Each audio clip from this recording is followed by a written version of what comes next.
Ya, terima kasih untuk teman-teman yang sudah hadir. Terima kasih Mbak Alim untuk sedekah waktu dan ilmunya siang kali ini. Terima kasih juga untuk Alimat yang sudah mendukung Akademi Feminis Muslim tahun 2026 ini. Alhamdulillah tahun ini kita sudah ke-6 kalinya mengadakan kelas ini di tiap sesi Ramadan. Kemudian Alhamdulillah juga AFM ini tahun 2025 kemarin sudah ditulis di jurnal internasional yang diterbitkan oleh ada 3 penulisnya, Mbak Gina Frianti, kemudian Profesor Ai Nur Fatimah Fuad, kemudian ada lagi Dr. Hilali Basya.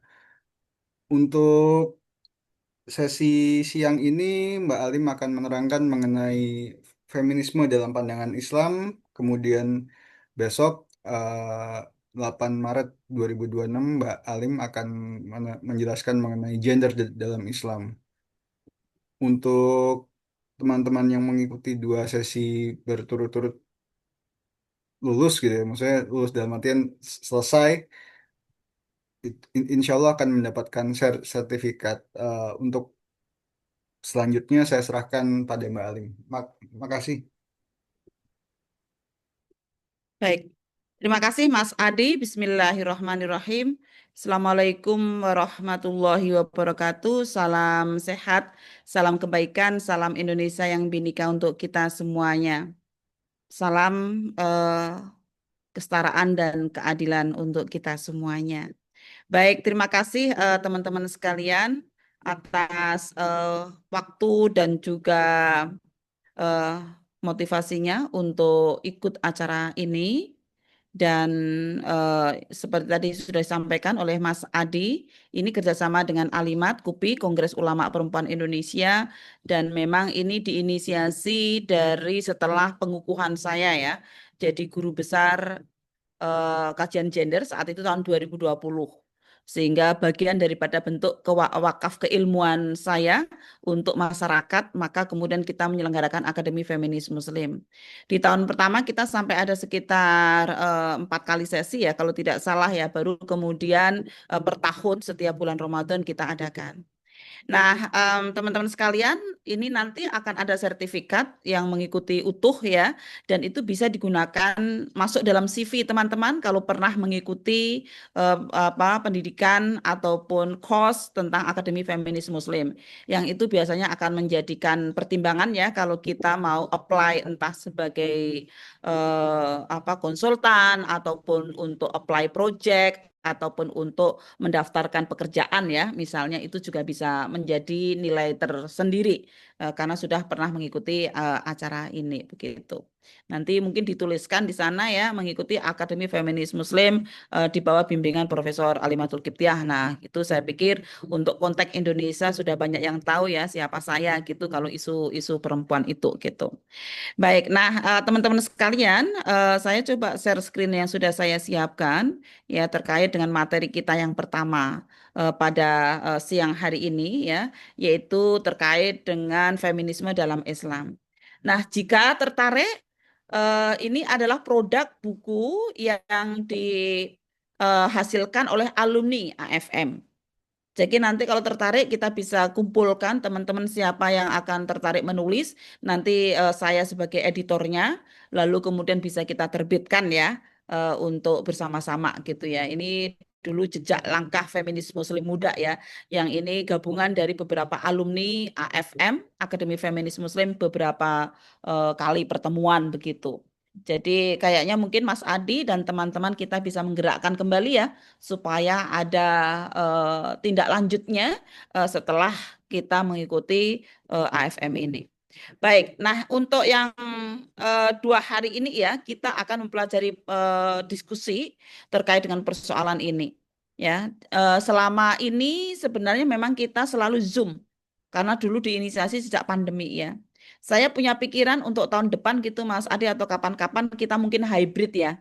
yang offline ada di Musawa, di tempat saya gitu ya, yang lain online gitu. Siapa tahu yang Jogja ingin ketemu, ingin kongko-kongko gitu ya. Setelah itu kita diskusi lalu buka puasa bersama. Saya pikir menarik deh untuk mengkristalkan diskusi kita dari pelatihan yang ada ini. Mungkin Mas Adi bisa ke Jogja ya, suatu saat kalau kita mau mengadakan hybrid gitu ya. Oke, nah alumni-alumni ini banyak banget. Kadang-kadang pas saya ke Gorontalo, ke Bone gitu ya, sama apa ke NTB gitu, ada beberapa teman yang bilang, Prof, saya itu alumni AFM batch 2 loh, saya alumni AFM batch 3 loh. Nah ternyata ini sudah punya komunitasnya sendiri ya, yang para alumni AFM ini. Saya sangat senang sekali sih ketika disapa seperti itu, karena ini sangat terbatas ya.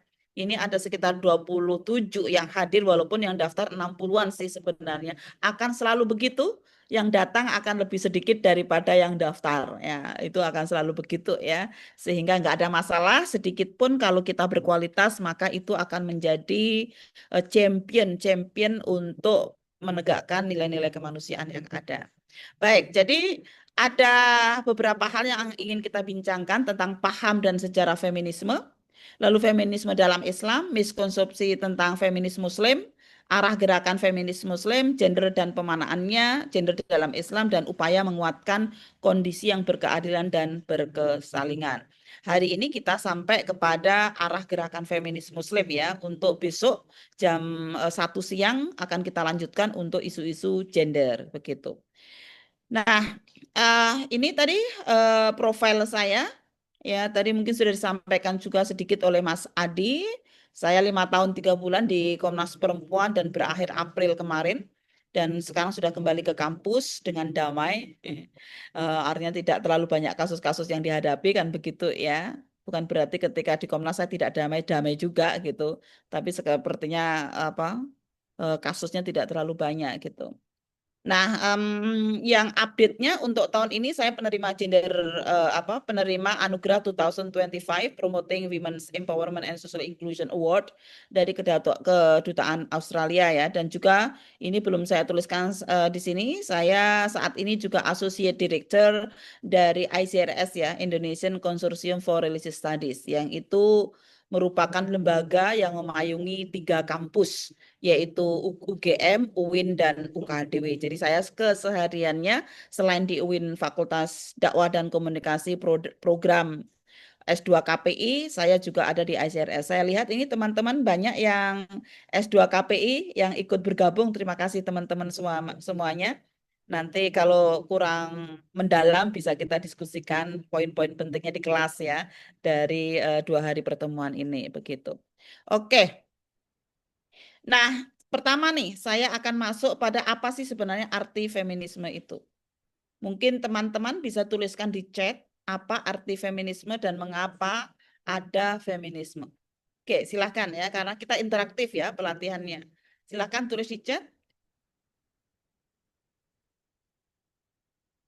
Ya, nanti siapa yang aktif dan terbaik akan ada kuis, akan ada giveaway book dari saya, yaitu buku Media Gender dan Feminisme di Indonesia. Ya, mungkin Mas Adi kita ambil satu terbaik dari hari ini dan juga satu terbaik dari besok ya, sehingga bisa kita eh, giveaway kan buku saya yang terakhir yaitu Media Gender dan Feminisme. Oke. Oke, Mbak Farah. Solidaritas perjuangan perempuan melawan ketidakadilan. Gerakan yang menuntut persamaan hak, semangat pembebasan. Oke, ada gerakan sosial yang memperjuangkan kesetaraan hak antara perempuan dan laki-laki. Oke, baik, banyak sekali. Apakah ada yang mau open mic? Mungkin satu atau dua sekalian. Mengapa ada feminisme? Gitu. Silahkan kalau mau open mic. Saya tutup dulu supaya kita melihat wajah-wajah kita yang akan open mic. Silahkan. Apa itu feminisme dan mengapa perlu ada feminisme? Silahkan siapa yang mau tertarik mau dapat buku saya ini? Raise hand. Saya, Bu. Oke, Saya, Bu. silahkan.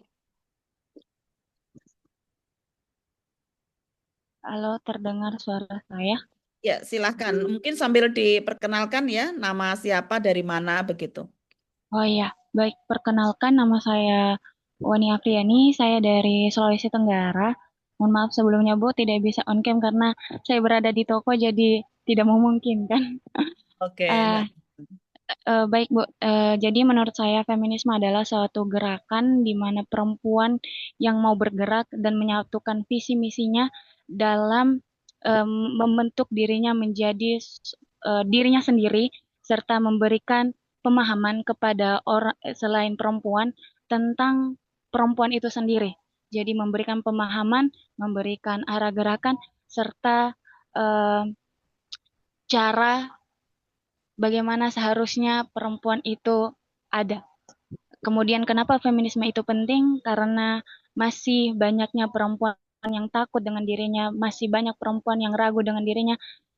Dengan adanya feminisme ini menyadarkan perempuan itu sendiri tentang pentingnya dirinya sendiri. Mungkin itu Bu, terima kasih. oke, baik, terima kasih. Wah, ini ya dari Sulawesi Tenggara tadi ya sambil jaga toko lagi gitu ya. Luar biasa ini semangatnya ya. Oke, ini ada Mas Muhammad Zukri ya yang raise hand. Silakan Mas.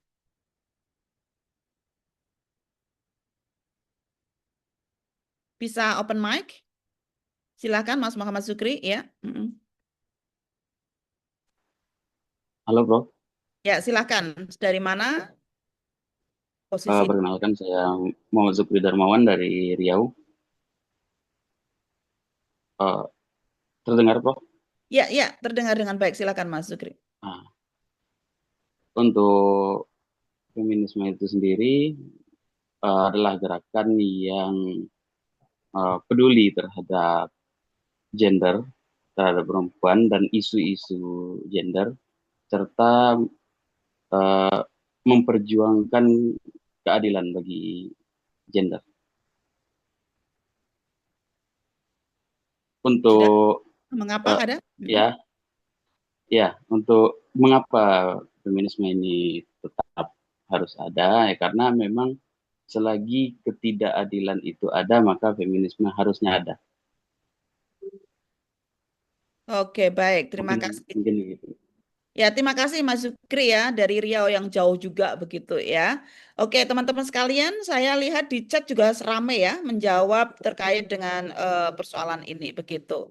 Baik, terima kasih semuanya benar apa yang sudah disampaikan ya terkait dengan apa itu feminisme dan mengapa perlu ada feminisme ya. Baik. Nah, teman-teman sekalian, jadi kalau kita lihat tentang apa itu sebenarnya feminisme ya. Kalau pakai kamus besar bahasa Indonesia, itu gerakan perempuan yang menuntut persamaan hak sepenuhnya antara kaum perempuan dan laki-laki. Ya, secara umum juga ada yang mendefinisikan feminisme itu bergerak dengan keyakinan bahwa perempuan dan laki-laki itu sama manusia sempurna. Laqad khalaqnal insana fi ahsani taqwim. Ataupun juga gerakan bahwa perempuan juga mempunyai hak asasi yang harus dipenuhi sebagaimana laki-laki. Kalau menurut saya ya, feminisme itu adalah ada tiga ciri nih ya. Seseorang yang menyadari ada persoalan perempuan, lalu berikhtiar untuk menyelesaikan persoalan itu, hasilnya dari ikhtiar itu kehidupan perempuan menjadi lebih baik di semua aspek kehidupan. Ya, jadi ada tiga ya, menyadari ada persoalan, berikhtiar menyelesaikan persoalan itu dan hasilnya kehidupan perempuan menjadi lebih baik. Nah, karena itu ya, feminis itu apakah harus perempuan dengan definisi tersebut? Iya atau tidak? Coba di chat. Feminis itu apakah harus perempuan? Oke, coba kita lihat. Tidak, tidak, tidak, tidak betul.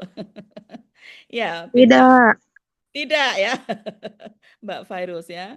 Oke, tentu tidak. Ya, baik ya. Jadi feminis itu tidak harus perempuan. Karena laki-laki juga ada kok yang menyadari adanya persoalan perempuan, lalu berusaha menyelesaikan persoalan itu sehingga kehidupan perempuan itu menjadi lebih baik. Nah, karena itu everyone can be a feminist ya. Laki-laki memang tidak memiliki pengalaman kebertubuhan yang sama persis dengan perempuan. Ya, sehingga kadang-kadang dipertanyakan emang bisa ya laki-laki itu menjadi feminis itu emang bisa gitu ya. Ya. Kalau dalam bukunya The Republic, Plato itu dianggap sebagai seorang feminis laki-laki pertama karena menyatakan ya di dalam bukunya bahwa perempuan itu juga bisa berpartisipasi sepenuhnya sebagai warga negara. Kalau dalam konteks Muslim World gitu, Qasim Amin dengan buku Tahrirul Mar'ah fil Islam, Tahrir Al-Mar'ah ya, itu dia tokoh reformis ya yang menggelorakan semangat pembebasan perempuan. Bisa dilihat di jurnal perempuan ya di dalam link tersebut ya. Jadi sekali lagi feminis termasuk di dalamnya feminis Muslim itu menyadari ada persoalan perempuan, lalu ada upaya menyelesaikan persoalan itu sehingga kehidupan itu menjadi lebih baik, kehidupan perempuan dalam semua aspek kehidupan. Laki-laki dan perempuan dapat menjadi seorang feminis. Nah, upaya yang dilakukan oleh feminis antara lain mempromosikan, mempertanyakan, menginternalisasikan keadilan dan juga dengan mempertimbangkan konteks-konteks yang ada. Nah, dengan definisi itu saya percaya diri bahwa Nabi Muhammad seorang feminis. Kenapa? Karena beliau menyadari ada persoalan perempuan, beliau berusaha menyelesaikan persoalan-persoalan perempuan itu, dan akhirnya ya hasil akhirnya perempuan menjadi mulia dan mempunyai derajat kemanusiaan yang penuh sama dengan laki-laki. Kalau Nabi Muhammad tidak berjuang saat itu untuk memuliakan perempuan, saya mungkin tidak jadi profesor ya. Sehingga perempuan masih terbelakang gitu ya. Tapi karena beliau dengan visinya rahmatan lil alamin, maka kemudian menjadikan perempuan juga sama mulianya dengan laki-laki. Nah, ini kondisi perempuan di masa jahiliyah ya, dan bagaimana respon Islam gitu. Katakanlah di masa jahiliyah ya, manusia itu perempuan itu sering dipertanyakan. Dia tuh manusia bukan sih? Rohnya kekal enggak? Ya ibadahnya itu diterima enggak sih gitu ya? Bisa dapat pahala atau tidak? Bisa masuk surga enggak ya? Wong ada istilah surga nunut neraka katut misalnya. Bahkan ada kubur bayi ya, perempuan yang hidup-hidup gitu sering ada yang juga dilacurkan, dijadikan hadiah, jadikan jaminan hutang, tidak punya nilai saksi, nikah sebelum menstruasi, cerai sebelum menstruasi, dirujuk tanpa batas, dijadikan mahar, dipoligami tanpa batas, diwariskan, dinikahi oleh mahramnya. Ini kondisi-kondisi yang sangat merentankan perempuan. Bahkan perempuan dianggap tidak setara dengan laki-laki. Karena itu ketika Islam datang, maka Islam melakukan revolusi yang sangat luar biasa, mengakui bahwa perempuan adalah manusia, rohnya juga kekal, lalu ibadahnya diterima, pahalanya juga diterima, bisa masuk surga, dikubur hidup-hidup, bayi perempuan dilarang keras, dilacurkan, dijadikan jaminan hutang, itu juga dilarang keras gitu ya, dan banyak hal lagi yang sudah dilakukan oleh Islam. Bahkan Umar bin Khattab sendiri mengatakan begini, kamu semula tidak menganggap penting loh kaum perempuan itu ya. Tapi sejak Tuhan dan Rasulnya menyebutkan tentang hak-hak perempuan itu, maka sejak saat itu kami tidak bisa melakukan intervensi lagi. Mereka punya otonomi untuk menentukannya gitu. Oke, nah jadi teman-teman sekalian, memang sih di masyarakat kita identitas feminis ini masih problematis. Ya, dalam arti tidak semua pembela hak-hak perempuan bersedia menyebut dirinya sebagai seorang feminis. Di Indonesia, kalau kita lihat dalam sejarah, kebanyakan mereka yang menyatakan dirinya seorang feminis itu adalah orang-orang dari LSM ataupun yang masih muda. Generasi aktivis yang lebih tua, mereka enggan menyebut dirinya feminis karena beberapa mengatakan begini nih, meskipun kami berjuang pada isu-isu perempuan, tapi kami bukan feminis. Penolakan ini didasarkan pada stigma negatif yang melekat pada istilah feminis itu. Misalnya nih, kalau konteks Indonesia, seorang feminis itu dihubungkan dengan gerwani, sehingga seolah-olah feminis itu lalu kemudian pro atau setuju dengan pemikiran-pemikiran PKI misalnya. Atau juga stigma negatif terkait dengan anti laki-laki, man is enemy, ataupun juga lesbianisme gitu. Ya, atau kebarat-baratan, individualis gitu. Karena itu banyak stigma-stigma negatif yang kemudian dilekatkan, ya, miskonsepsi stigma negatif itu pada istilah feminis itu gitu. Nah, di Barat sendiri kalau kita lihat hampir sama tapi beda Tahun 90-an sebagian mereka yang para aktivis juga menyebut I'm not feminist but I love gender equality gitu. Ini sangat dipengaruhi oleh feminis gelombang kedua. Tahun 70-an feminis gelombang kedua itu adalah kebanyakan tua, tidak mau dandan gitu ya, tidak mau berkeluarga begitu. Lah gerakan feminis di tahun 90-an ini dia mengatakan bahwa anak-anak muda itu saya sih setuju dengan gender equality, tapi saya nggak mau kayak ibu-ibu saya yang nggak mau dandan, jelek, ya nggak mau berkeluarga, misalnya kayak gitu. Ya, ini untuk konteks di Barat ya, justru yang anak muda kebalikannya dengan Indonesia yang tidak mau mengatakan dirinya sebagai seorang feminis. Penelitian saya menarik bahwa lebih banyak laki-laki yang menyebut dirinya feminis daripada perempuan. Nah, kenapa nih kira-kira? Kenapa laki-laki itu kok lebih banyak menyebut dirinya seorang feminis daripada perempuan dalam konteks Indonesia? Apakah ada yang mau menjawab alasannya? Kalau yang sudah baca buku saya mungkin tahu jawabannya ya. Siapa? Coba silakan mau raise hand. Ya, kenapa laki-laki lebih banyak menyebut dirinya feminis daripada perempuan? Ada yang mau raise hand atau mau apa? Chat, silakan. Aku tutup dulu ya. Ya, kenapa ya laki-laki banyak menyebut dirinya seorang feminis daripada perempuan? Kira-kira kenapa?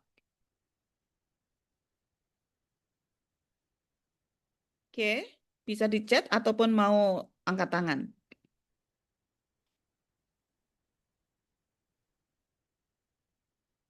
Ya, adakah?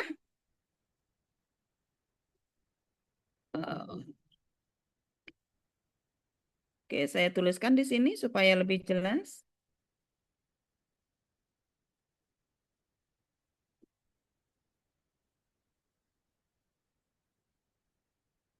Oke.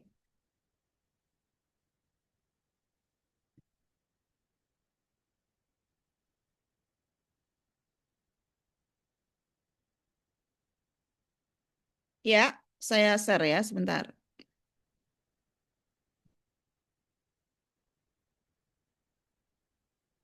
Ya, nih, mengapa ya banyak laki-laki yang menyebut dirinya feminis daripada perempuan? Adakah yang mau nyoba? Kira-kira kenapa ya? Saya izin, Bu.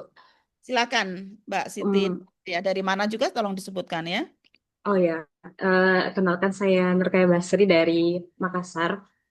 Em, Mungkin ya, kalau saya belum baca bukunya Ibu secara utuh gitu, tapi dari pendapat saya bisa jadi kenapa laki-laki lebih banyak mengklaim dirinya feminis karena mereka tuh laki-laki tuh punya eh, risiko sosial yang lebih rendah ketimbang perempuan. Artinya mereka lebih jarang tersudutkan gitu. Jadi ketika pun mengklaim dirinya feminis itu bukan apa namanya eh, tidak akan terlalu dianggap radikal karena memang laki-laki selalu punya apa namanya eh, ruang aman gitu dibanding perempuan. Itu mungkin pendapat saya, Bu. Saya Oke, kembalikan. baik, terima kasih Mbak Siti Nurkaya ya dari Makassar ya. Ini Mbak Nadia juga menjawab mungkin karena resiko persekusinya lebih besar bagi perempuan, betul ya. Jadi dari temuan kami untuk di di Jogja ya, ini kasusnya ya. Kenapa lebih banyak laki-laki yang menyebut dirinya feminis daripada perempuan? Karena dengan stigma-stigma negatif yang ada tadi itu lebih meresikokan perempuan daripada laki-laki. Jadi kalau Mas Adi nih ya, Mas Pradana Adi Mukti ini mengatakan dirinya seorang feminis, itu lebih banyak diuntungkan. Karena mesti kalau dia seorang feminis itu dia akan membantu pekerjaan rumah tangga, ya kan? Akan menghargai hak-hak perempuan, kan gitu nih. Tapi kalau perempuan yang menyebut dirinya itu kadang-kadang, wah ini nih ingin mendominasi suaminya nih, nggak mau berkeluarga, nggak mau hamil gitu ya, nggak mau melahirkan gitu. Jadi kadang-kadang apa? Kalau laki-laki itu dikatakan menyebut dirinya feminis jadi pahlawan. Tapi kalau perempuan menyebut dirinya seorang feminis dicap melawan. Ini ya pahlawan versus melawan gitu. Ya kan kalau pahlawan kan mau positif. Kalau melawan itu kan kadang-kadang cenderung negatif ya yang ada gitu ya. Jadi begitu. Baik, nah teman-teman, mengapa ada feminisme? Pertanyaan yang kedua tadi. Karena masih banyak cara berpikir, penafsiran, dan keyakinan yang mengakar dan membudaya menempatkan perempuan tidak senilai dan bahkan di bawah laki-laki. Sehingga melahirkan banyak persoalan dan penderitaan pada perempuan, termasuk kemudian perempuan-perempuan yang terdiskriminasi dan perlakuan yang tidak adil. Tadi ada yang mengatakan selama terjadi ketidakadilan pada perempuan, maka feminis itu perlu ada. Jadi feminis ada karena terjadi ketidakadilan yang dialami oleh perempuan. Jadi persoalan ketidakadilan itu ada dalam fikir, keyakinan, sikap, dan perilaku. Ya, kadang-kadang sih ada slogan-slogan ya, gender is okay, feminist is okay, but not for me, not for my family gitu. Itu kadang-kadang juga terjadi itu, ya. Sehingga hanya berbasis project aja, tapi dirinya sendiri kadang-kadang juga masih seksis ya. Itu ada, tapi saya yakin bukan banyak sih, adalah 1, 2, 3 yang begitu gitu. Ini contoh-contoh ketidakadilan yang dialami perempuan, misalnya keyakinan bahwa perempuan sumber fitnah sehingga berhak untuk dilecehkan. Ya, perempuan tidak boleh jadi pemimpin laki-laki. Perempuan sebagai objek seksual mendapatkan upah rendah. Ini adalah persoalan-persoalan yang masih terjadi di sekitar kita. Ini contoh salah satu bentuk ketidakadilan yang banyak dialami perempuan adalah candaan-candaan seksis. Misalnya nih, Assalamualaikum cantik gitu ya. Mbak senyum dong kok cemberut aja gitu. Lalu kemudian salamnya itu tidak benar-benar untuk salam, tapi digunakan untuk kemudian membuat seseorang tidak nyaman. Nah ini kalau pakai Undang-Undang TPKS pasal 5 dan jika diadukan maka dan jika terbukti apa yang dilakukan itu dengan maksud merendahkan, membuat tidak nyaman ya, maka kekerasan seksual non fisik seperti ini bisa dipenjara 9 bulan dan denda 10 juta rupiah. Karena itu perlu hati-hati ya untuk salah satu bentuk ketidakadilan gender yang dialami oleh perempuan yang terkait dengan candaan-candaan seksis atau kekerasan seksual non fisik. Nah, teman-teman sekalian, kenapa sih candaan seksis itu kok menjadi menjadi persoalan gitu? Karena kalau kita melihat piramida kebiasaan perkosaan, ya itu diawali dari awalnya candaan-candaan, lalu mengarah kepada pelabelan, setelah itu ancaman pelecehan dan kekerasan verbal, kemudian terjadi perkosaan, pelecehan seksual ya, siksaan fisik, kekerasan emosional dan finansial, dan kemudian ketika itu sampai pada puncaknya kadang-kadang supaya tidak mau ada bekas dan sebagainya terjadilah pembunuhan. Atau karena perempuan itu mengalami trauma yang sangat luar biasa ketika jadi korban, maka kemudian ada yang memilih untuk melakukan bunuh diri. Ya, misalnya kayak gitu. Oke. Nah, ini kekerasan gender berbasis kekerasan gender terhadap perempuan ya. Ini kalau kita lihat ya, data-data Catahu Komnas Perempuan mengalami fluktuasi dan kalau kita lihat Catahu yang kemarin baru aja di launching untuk Catahu 2025 ya, kemarin tanggal 6 ya. Itu untuk tahun kemarin terjadi peningkatan sebesar 14%. Sehingga ada 300 lebih itu jumlah angka kekerasan yang dialami oleh perempuan. Nah, data tersebut dikelompokkan ke dalam 3 kategori berdasarkan tahapan penanganan perkara, yaitu pelaporan, penuntutan, dan putusan. Jumlah kasusnya paling banyak berasal dari putusan Badilak, ya sekitar 321 kasus lebih. Selanjutnya data pelaporan dari instansi pemerintah, kemudian dari kasus lembaga yang berbasis masyarakat, serta dari Komnas Perempuan. Nah, pada tahap penuntutan itu tercatat dari Kejaksaan Agung sebanyak 2.800 lebih ya, dan juga dari Badi Milton ya sebanyak 2.336 kasus. Ini yang baru di launching kemarin, saya coba lihat datanya untuk mengupdate data kita ya. Nah, kalau kita lihat dari sana memang kekerasan yang sifatnya personal ya itu masih banyak dilaporkan ya daripada yang sifatnya publik ataupun negara. Kalau kita lihat ini dari data yang ada, kekerasan terhadap istri paling banyak dilaporkan ya.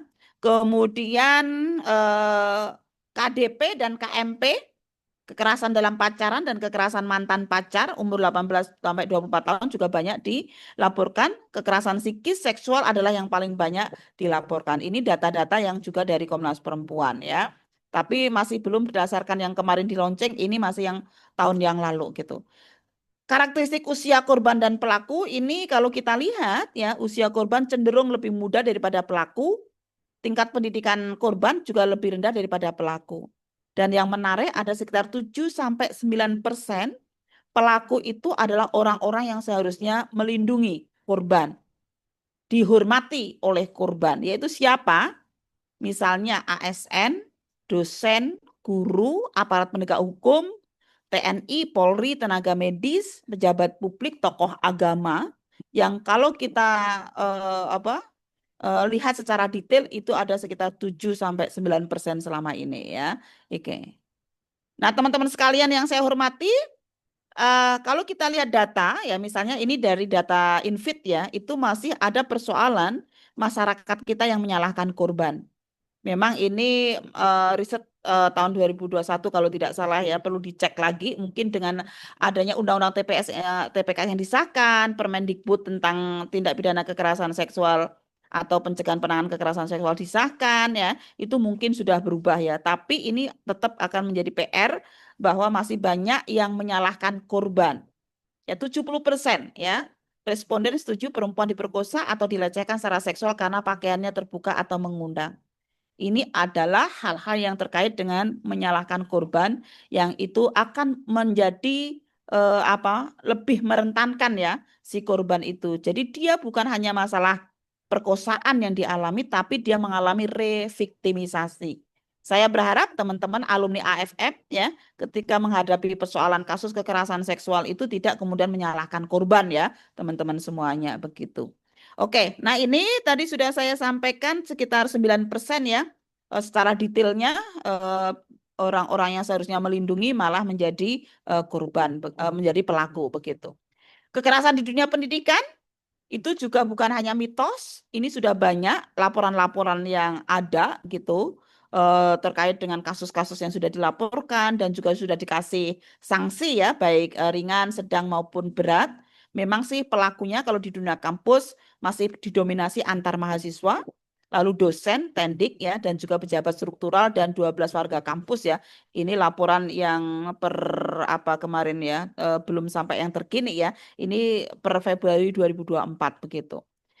Nah, persoalan yang lain adalah ini perkawinan anak. Jadi kalau kita lihat nih, perempuan, 1 dari 9 perempuan itu adalah perkawinan anak. Tapi kalau laki-laki itu 1 dari 100 itu perkawinan anak. Padahal kita tahu kalau terjadi perkawinan anak, maka ya itu akan menjadi pemiskinan sistematis. Karena biasanya anak perempuan yang menikah, dia biasanya keluar dari sekolah, lalu harus mengikuti acara-acara sosial, dasawisma, arisan, dan sebagainya, sehingga potensi untuk pengembangan dirinya akan terhambat, begitu. Oke, nah ini itu tadi tentang persoalan-persoalan. Nah sekarang kita yang kedua adalah sejarahnya. Feminisme itu seperti apa? Tadi secara substantif sudah ada sejak Plato, The Republic. Lalu sebagai sebuah gerakan ada dulu ya, jadi zaman Rasulullah ya, ada sekelompok perempuan sekitar 60-an yang melakukan demo untuk menyampaikan aspirasinya kepada Rasulullah atas perlakuan para suami yang suka memukul. Ya, kalau di era modern ya ada gelombang feminis itu mulai tahun 1920-an ya, ini mulai bergerak begitu. Jadi ini misalnya ya kalau tentang Nabi ini ya, tentang pemukulan ini kan ceritanya itu saat itu ini sebenarnya respon daripada atau asbabul nuzul daripada surat An-Nisa 34 ya tentang Arijalu qawwamuna 'alan nisa. Itu adalah ayat KDRT, bukan ayat kepemimpinan. Ada seorang sahabat yang dia itu melapor kepada Rasulullah, dia ngomong bahwa saya habis mukulin istri saya gitu. Lalu sama Rasulullah ditegur, loh kamu itu kan harusnya menegakkan urusan perempuan, melindungi dia, loh kok malah mukulin itu gimana? Lalu ada suatu masa Nabi melarang untuk melakukan pemukulan, ya kan? Kemudian terjadilah protes Umar bin Khattab dan kawannya untuk kemudian membolehkan lagi memukul. Lalu Nabi mengatakan ya sudah boleh tapi jangan sampai menyakiti ya. Menyakiti itu kalau tanganmu di atas pundak mukul maka itu sakit. Tapi kalau di bawah pundak maka itu nggak sakit gitu ya. Ini memukul ya bukan mencubit. Nah, lalu terjadi pemukulan lagi dan kemudian 60 sahabat perempuan Nabi, beliau demo mengelilingi rumah Rasulullah dan meminta agar dicabut kembali kebolehan suami mukul istri. Maka dari kejadian itu hadis yang paling akhir adalah yang terkait dengan begini bunyinya. Orang yang paling baik di antara kamu adalah orang yang berbuat baik pada pasangannya. Nah, itulah yang hadis yang terkait dengan masalah KDRT ya di dalam keluarga. Tapi kadang-kadang orang itu nggak sampai ke hadis itu ya, tapi masih belajar agama itu terkait dengan bacaan-bacaan apa adanya ataupun mungkin itu adalah ayat hadis yang merespon di awal-awal. Itu ya. Nah, ini kalau gerakan feminisme di Indonesia, ini saya ambil dari kumparan ya. Di sini terlihat di tahun 1900-an ya, di mana politik etis sekolah untuk perempuan dibangun di kota-kota besar. Meski tujuannya untuk membentuk nyonya bumi putra dan pekerja perempuan, berkembang kesadaran identitas nasional sebagai perempuan bangsa yang merdeka. Lalu 1928 dengan adanya Kongres Perempuan ya, di sana mulai ada memperjuangkan hak perempuan dalam pernikahan, menolak pernikahan anak dan juga poligami, ya menolak poligami serta hak bercerai. Lalu ada di tahun 28 ini juga menuntut hak dipilih untuk perempuan pribumi sebagai anggota dewan. Berkembang di tahun 60-an sampai 80-an ini tentang awal kemunduran ya terkait dengan gerakan perempuan seiring kehancuran Gerwane. Lalu juga kampanye Pancadharma Wanita jadi kontrol negara di dalam gerakan-gerakan perempuan. Tahun 80-an sampai sekarang ini mulai sampai reformasi ya, tumbuh berbagai LSM, perempuan yang fokus pada pengembangan ekonomi, advokasi, kasus kekerasan terhadap perempuan dan keterwakilan di parlemen. Ini gerakan yang mendeklarasikan perlunya afirmasi action. Tindakan khusus sementara, salah satunya dengan kuota 30%. Lalu sejak reformasi tahun 2000-an gitu ya, itu tuntutan perempuan pekerja terhadap perusahaan dan negara untuk melindungi hak reproduksi, lalu melawan pelecehan dan berbagai bentuk kekerasan seksual, maka muncullah salah satunya itu tentang sejak tahun 2000 itu disahkannya Undang-Undang Penghapusan Kekerasan dalam Rumah Tangga, Undang-Undang TPKS, ya tindak pidana kekerasan seksual gitu. Sekarang yang masih dalam perjuangan adalah Undang-Undang PPRT, Perlindungan Pekerja Rumah Tangga. Tolong teman-teman sekarang kalau menyebut PRT-nya jangan pembantu ya, dibiasakan kita menyebutnya sebagai PRT, pekerja rumah tangga, karena dia punya hak sebagai pekerja untuk kemudian dilindungi. Jadi hasil-hasil perjuangan dari gerakan perempuan di Indonesia ini misalnya ketersediaan khusus untuk ruang laktasi, ruang aksi, keterwakilan perempuan walaupun yang terakhir 20-21% ya, belum ada 30% hasilnya. Ruang pendidikan dan pekerjaan, ruang khusus perempuan di transportasi publik, lalu juga terkait dengan hak cuti menstruasi, hak cuti melahirkan dan juga hamil itu salah satu hasil daripada gerakan para feminis Muslim enggak hanya Muslim aja ya, gerakan feminis di Indonesia begitu. Baik teman-teman sekalian, ini 3 gelombang feminisme menurut Julia Kristeva ya. Ada gelombang 1 tahun 20-an, ini feminis egalitarian yang menuntut hak yang sejajar dengan laki-laki.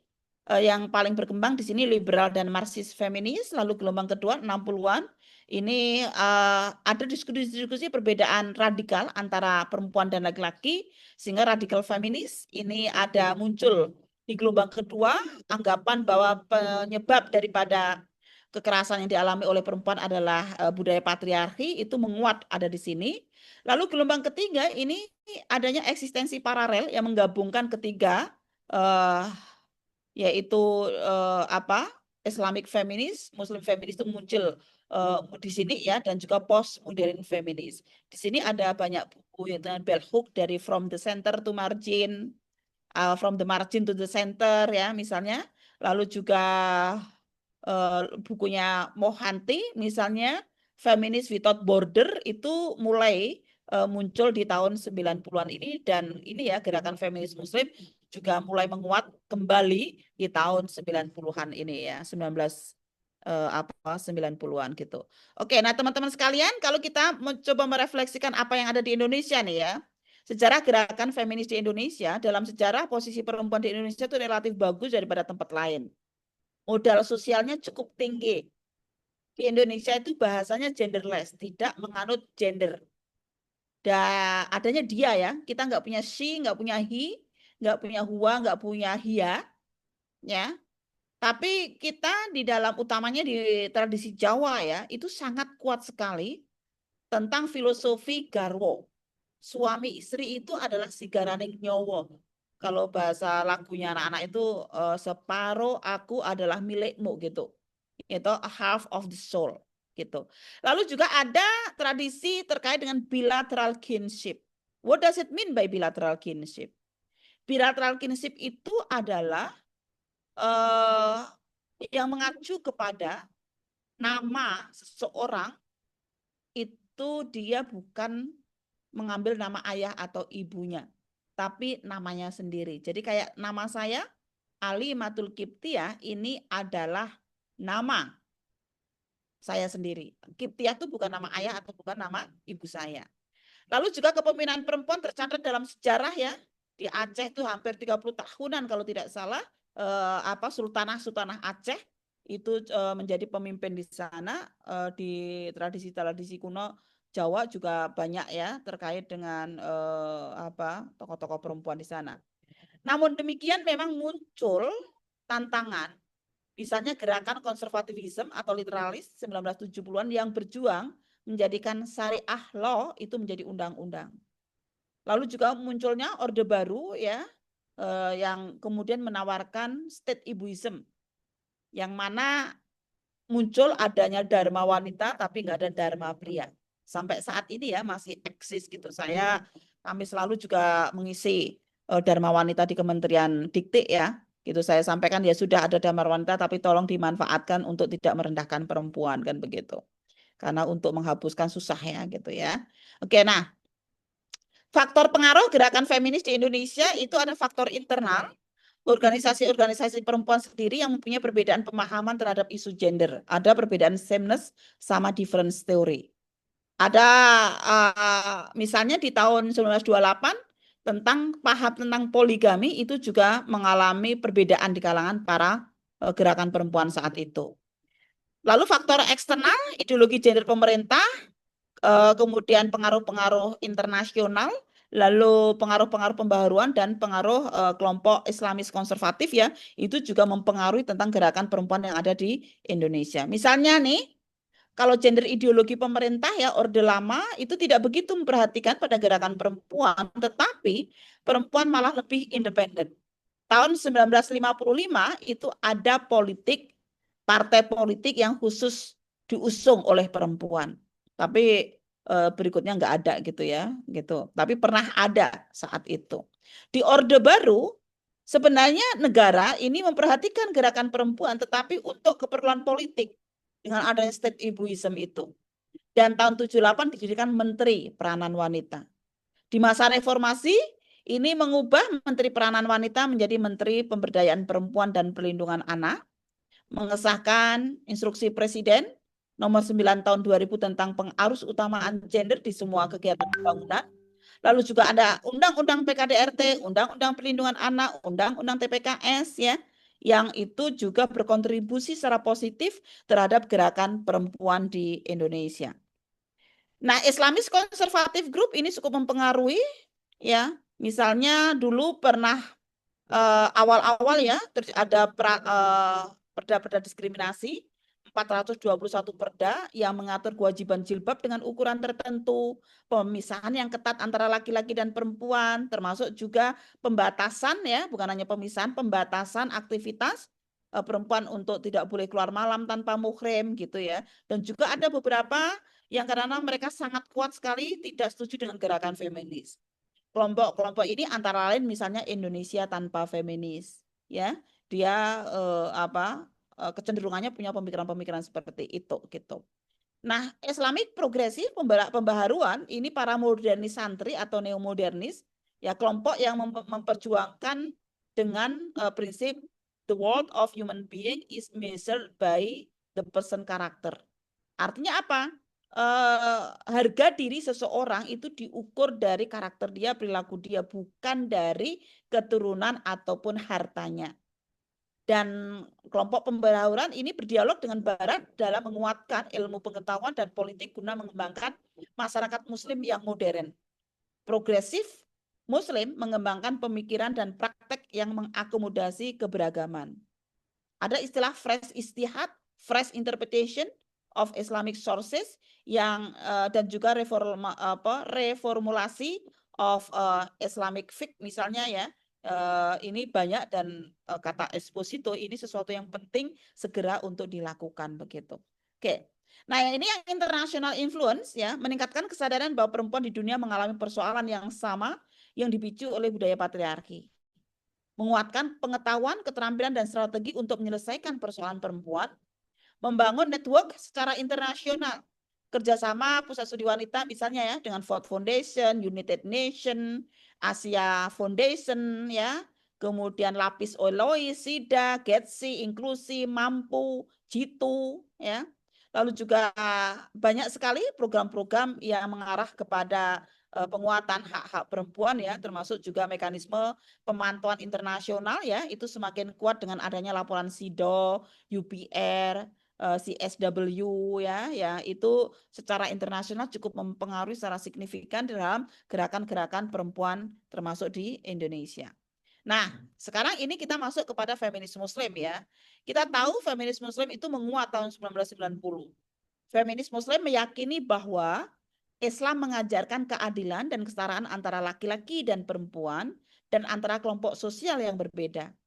Mereka berargumentasi bahwa nilai itu tidak bersumber dari feminis sekuler, tapi sumbangan para feminis sekuler adalah justru meneguhkan identitas keislaman para feminis muslim itu sendiri.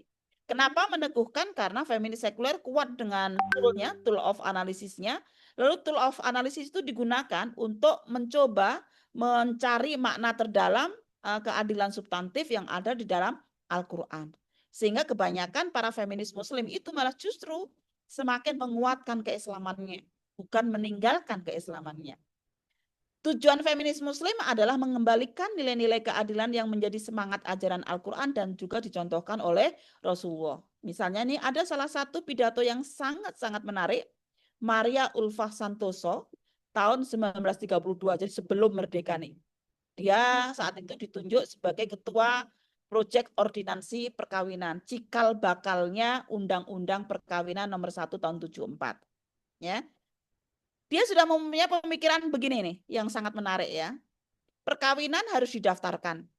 Monogami merupakan syarat mutlak perkawinan, dan jika seorang pria ingin berpoligami, istri pertamanya dapat mengajukan gugat cerai melalui pengadilan. Dan perzinahan yang dilakukan suami juga dapat menjadi dasar bagi perceraian.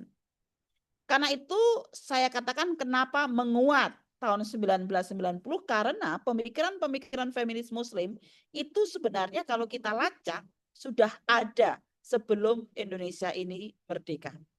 Itu yang saya maksudkan kenapa istilahnya menguat ya, bukan hanya sekedar muncul begitu. Oke, nah ini yang tadi saya sampaikan tentang peta pemikiran para feminis ya. Ini sangat penting untuk kita pahami bersama supaya kita tidak saling menyalahkan sesama aktivis gitu. Berbeda ini fokus kepada equal complementary, sameness atau sama itu equal partnership. Kelompok yang berbeda dia meyakini laki-laki dan perempuan itu berbeda, namun perbedaan itu menjadi kekuatan yang saling melengkapi. Misalnya keyakinan bahwa perempuan lebih lembut, laki-laki lebih tegas, perempuan itu lebih detail, laki-laki lebih makro, perempuan juga penjaga moral bangsa, laki-laki penjaga ekonomi dan politik bangsa misalnya. Ini biasanya kecenderungannya ada pada kebutuhan-kebutuhan praktis, berpikir peran-peran sosial, berpikirnya efisiensi, sesuatu yang bisa dipegang, disentuh gitu ya, dan berbicaranya sumber daya. Berbeda dengan kelompok sameness atau minimizer teori. Kelompok sameness berkeyakinan bahwa perempuan dan laki-laki pada dasarnya mempunyai kesamaan. Yang membedakan adalah gimana lingkungan, budaya, penafsiran, media, ideologi itu membentuknya. Jadi ya reproduksinya aja yang sebenarnya berbeda begitu ya. Misalnya nih dalam memimpin dan berperan untuk kemajuan bangsa, laki-laki juga bisa lembut dan detail dan juga ramah di dalam memimpin dan berperan di masyarakat. Demikian juga sebaliknya untuk perempuan. Perempuan ketika memimpin juga bisa tegas gitu ya, juga bisa rasional. Nah, kelompok pemikiran sameness ini lebih mengarah kepada kebutuhan-kebutuhan strategis daripada kebutuhan praktis. Dia bicara relasi sosial, pemberdayaan, membincangkan tentang dominasi, kekuasaan, berbagi peran gitu ya. Sehingga ini adalah sesuatu yang intangible, yang nggak bisa dipegang ataupun disentuh begitu. Nah, perdebatan pemikiran ini ya, kelompok sameness biasanya kadang mengkritik ya kelompok different atau perbedaan yang berjuang semu dan belum tuntas tidak sampai ke akar-akarnya. Sementara kelompok different mengkritisi kelompok sameness itu berjuang kok sudah kebablasan sih gitu ya, kurang mempertimbangkan aspek konteks. Kalau kita tidak memahami dua pemikiran ini, perdebatan ini, maka kadang-kadang yang terjadi adalah kita saling melemahkan, saling menyalahkan antara aktivis yang mungkin mempunyai kecenderungan berbeda di dalam memahami ya atau menafsirkan teks-teks keagamaan ataupun membaca situasi-situasi yang ada. Oke, ini adalah masalah sesat pikir nih tentang feminisme. Ya, karena tadi ada lebih banyak laki-laki yang menyatakan dirinya seorang feminis daripada perempuan di penelitian saya, itu salah satunya karena adanya sesat pikir tentang feminisme itu sendiri ya. Misalnya nih, sesat pikirnya adalah feminisme itu adalah konsep barat. Ya, tidak ada di Islam itu adalah feminisme, adanya memuliakan perempuan misalnya begitu. Feminis itu radikal. Hanya perempuan yang bisa jadi feminis. Feminis hanya fokus pada isu perempuan. Feminis itu benci laki-laki. Feminis itu perempuan yang berdandan dan yang senang berdandan dan memakai pakaian terbuka. Atau juga feminis itu mencapai kesetaraan. Untuk mencapai kesetaraan, feminis harus melemahkan laki-laki. Feminis sejati tidak menggunakan rias wajah dan BH. Feminis tidak diperlukan lagi karena perempuan sudah setara dengan laki-laki. Ini sebenarnya sesat pikir ya. Tidak bisa kita kemudian menyimpulkan feminisme itu dengan seperti itu. Nah ini, pertama ada juga nih miskonsepsi tentang feminis itu menggugat Al-Quran. Ya, oke. Feminisme menggugat Al-Quran misalnya, ini menempatkan laki-laki suami sebagai kepala keluarga, perempuan di rumah saja, bepergian harus ada muhrim. Sebenarnya tafsir-tafsir itu yang digugat. Ya, karena sebenarnya dalam pemikiran feminis muslim, ya di rumah itu adalah kebersamaan ya, kolektif kolegial, dan kemudian ya yang di rumah bukan hanya perempuan, laki-laki juga perlu berperan aktif untuk urusan-urusan domestik dan pengasuhan. Ya, muhrim di sini bisa arti aturan yang berlaku ya, sehingga dia sudah menjadi apa yang aman misalnya begitu. Karena itu kita perlu menjawab ya, yang digugat itu penafsirannya bukan Al-Qur'annya. Karena teks keagamaan tidak hadir dalam ruang hampa, tapi ada konteksnya. Perempuan perlu mendapatkan kesempatan yang sama dalam pendidikan, memiliki satu tujuan, yaitu misalnya terkait dengan produktivitas kerja. Ya, pendidikan bukan hanya untuk produktivitas kerja ya, karena kadang-kadang seolah-olah pendidikan itu hanya untuk produktivitas kerja begitu, padahal tidak begitu juga ya. Pendidikan itu bukan hanya untuk produktivitas kerja, tidak ada persoalan jika ada perempuan yang memilih untuk tidak bekerja dan itu menjadi kesepakatan bersama. Namun bukan berarti dia berhak direndahkan ketika ada seorang perempuan memilih menjadi ibu rumah tangga misalnya. Oke. Feminisme menggugat kepemimpinan perempuan. Ya, kan perempuan itu sudah mulia begitu. Perempuan harus setara dengan laki-laki, baik untuk memilih ataupun dipilih. Perempuan nggak boleh dibatasi untuk menjadi penguasa, baik kepala negara ataupun kepala daerah. Perempuan sekali lagi diajak untuk menggugat syariah, kata orang yang tidak setuju ya. Islam yang jelas mengharamkan kepemimpinan perempuan di dalam kekuasaan. Ini pemikiran-pemikiran yang mencoba mengkritik terhadap pemikiran feminis yang perempuan itu juga berhak untuk menjadi pemimpin. Maka mungkin kita bisa menjawab kalau ada yang pertanyakan begitu ya. Misalnya Allah saja mengakui kepemimpinan Ratu Bilqis dan banyak muslimah yang juga menjadi pemimpin dalam sejarah. Setiap orang adalah pemimpin, misalnya begitu. Ada juga nih kata-kata begini nih, perempuan kan sudah dimuliakan dan dijaga oleh ayah, suami, dan saudara laki-lakinya gitu ya. Ngapain repot-repot gitu untuk jadi pemimpin berkiprah di ruang publik gitu ya. Jawab aja, apakah idealitas seperti itu di dunia nyata? Apa sudah benar terwujud? Dalam beberapa kasus, perempuan tidak dijaga oleh ayahnya, saudara laki-lakinya, atau bahkan suaminya. Buktinya apa? Kekerasan terhadap masih tinggi. Incest ada di mana-mana, ya kan? Perlakuan terhadap yang kurang pas dari kakak laki-lakinya, adik laki-lakinya juga terjadi begitu. Oke, ini yang lainnya adalah tentang feminisme itu misandry ataupun juga menyamakan laki-laki dengan perempuan persis. Feminisme itu ingin mengungguli laki-laki dan mengambil alih tugas laki-laki. Iyakah? I don't think so. Laki-laki bukanlah musuh, tetapi laki-laki adalah partner untuk berjuang menegakkan keadilan. Pemikiran feminis akan membuat laki-laki dan perempuan bahagia, saling membantu, saling setia, saling menghormati, saling memberi kebaikan. Wah, ini kayak ditepuk sakinah ya. Saling meridhoi kan begitu. Ada juga nih feminisme yang dipahami sebagai sebuah keinginan dari kalangan perempuan untuk menjadi sama persis dengan laki-laki. Tidak juga, ya. Feminis memahami kebutuhan praktis perempuan yang berbeda dengan laki-laki karena tugas reproduksinya yang sifat kodratinya itu berbeda. Kalau disamakan malah justru tidak adil. Jadi jangan kemudian, wah ini kalau gerakan kesetaraan, laki-laki yang angkat galon, perempuan juga angkat galon dong. Ya nggak begitu juga ya. Kalau dia punya tugas reproduksi, ya nggak bisa kemudian dipaksakan untuk sama persis. Justru itu akan melanggar. Itu ada di kontennya Bu Alim ya, di apa Alimatul Kiptiah Channel, itu terkait dengan persoalan angkat galon dan sebagainya itu gitu. Oke. Nah, selanjutnya teman-teman sekalian ya, ini masih ada nggak miskonsepsi yang sering didengar atau dibaca? Silahkan.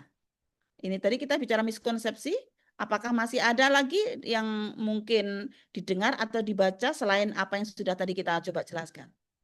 Oke, silahkan. Apakah ada yang mau raise hand, mau chat gitu? Apakah masih ada miskonsepsi tentang feminis yang ada di sekitar kita? Silahkan.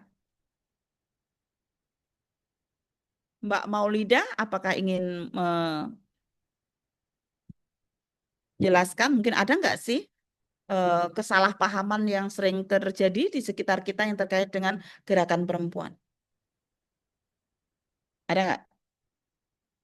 Izin Prof, sebenarnya udah lengkap ya Prof, tapi yang memang masih sering uh, kita dengar sih sebagai perempuan itu terkait kepemimpinan ya Prof. Jadi ketika perempuan jadi pemimpin, kemudian perempuan agak lembut atau agak bingung mengambil keputusan dianggap gitu. Jadi laki-laki pasti berkata wah itulah nggak jarang sih Prof, teman-teman laki-laki itu bilang itulah kalau misalkan perempuan ya jadi pemimpin jadi sulitlah dia menentukan sebuah keputusan atau dianggap terlalu membawa perasaan gitu dan yang masih sering terjadi itu di sekitar saya itu seperti itu Prof ketika perempuan jadi pemimpin gitu. Nggak jarang laki-laki itu selalu menganggap bahwa ih kalau misalkan dia jadi pemimpin nanti bisa nggak ya? Karena kan terlalu bawa perasaan, terus logika perempuan itu kan masih di bawahnya laki-laki kayak gitu. Terlalu eh, akalnya itu masih kurang daripada laki-laki. Padahal kan sebenarnya kita kan dari zat yang sama ya, Prof, gitu. Jadi sebenarnya laki-laki pun nggak jarang kok yang nggak bisa membuat sebuah keputusan gitu. Saya rasa itu bergantung pada kompetensi dan pribadi masing-masing ya, Prof, dan bagaimana pengalaman dia memimpin gitu. Itu sih, Prof, mungkin perlu pencerahan gitu, Prof, untuk menguatkan kita sebagai perempuan ataupun laki-laki kalau menghadapi hal yang seperti itu. Terima kasih, Prof. Oke, Mbak. Makasih Mbak Maulida ya refleksinya ya terkait dengan masalah kepemimpinan perempuan yang sering diragukan karena adanya stereotip bahwa perempuan itu emosional, tidak rasional gitu ya. Oke, apakah ada satu lagi Mas Latif Ramadan? Apakah ingin mencoba menyuarakan apakah masih ada kesalahpahaman yang terjadi di sekitar kita terkait dengan gerakan perempuan? Silakan Mas. Ya, terima kasih Prof. Saya dari UIN Jakarta ya, di Jakarta. Terima kasih waktunya. Cuman begini Prof yang terjadi karena saya itu adalah kajiannya adalah pendidikan pesantren ya. Eh, ini dan sepertinya agak sulit gitu Prof ya untuk merubah suatu doktrinat yang emang sudah mengakar gitu di terutama di eh, pesantren-pesantren yang tradisionalis yang masih textbook gitu ya. Bagaimana tidak karena emang apa namanya sistem ajarnya itu adalah doktrinat dan kita sering diketemukan dengan hal-hal yang sekali lagi emang mendiskreditkan perempuan. Nah, yang saya ingin tanyakan ke Prof.